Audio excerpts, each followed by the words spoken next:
நீங்க ஊடக நம்ம பத்திரிக்கை என்னென்னலாம் பேசுறீங்க? 3ஆ போச்சு, 4ஆ போச்சு, 2ஆ போச்சு, ஓட்டு சிதறின 1% அதிகமாக இருக்குது. அதெல்லாம் பிரிஞ்சு போங்காட்டி தான் 1% கூடுதலாக வந்திருக்குது. திட்டமிட்டு பேசிட்டு இருக்காங்க. இன்றைக்கு கூட இன்னைக்கு நீங்க கேட்டதுனால சொல்றேன், மற்ற கட்சியெல்லாம் தலையிடுறதில்ல. இன்னைக்கு அதிகமான வாக்கு வாங்கியிருக்கிறாங்கிறாங்க.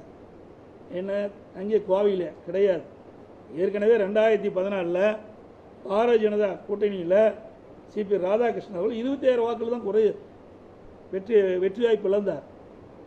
2014 பாரதிய ஜனதா தலைமையில் ஒரு கூட்டணி அமைச்சிருந்தாங்க. அதில் 27 வாக்குகள் தான், அந்த விட குறைவாக தான் வாக்கு வாங்கியிருக்காங்க. அந்த சதவீதத்தை பார்த்தீங்கன்னா இப்போ இருக்கிற அண்ணாமலை அவர்கள் குறைவான வாக்குகள் தான் பெற்றிருக்காங்க. ஆகவே ஒவ்வொரு முறையும் நாடாளுமன்றத்திலாம் சரி, சட்டமன்றத்திலாம் சரி, மாறி மாறி வருகின்ற பொழுது வாக்கு வித்தியாசம் மாறி மாறி தான் வரும். பழனிசாமி, நாங்க வர்றோம்ப்பா. எவ்வளவு பிட்டு இழத்தாப்பா அந்த காதுக தாங்க. வாங்க, எம்புட்டு போய் லேசா புழுந்தாவே கண்டுபிடிச்சிடறாங்கல்ல. அது சரி, அவங்க நம்ம வாயை பார்த்து பார்த்து வருஷ கணக்கா பழகிட்டாங்கல்ல, கண்டுபிடிக்கத்தானே செய்வாங்க.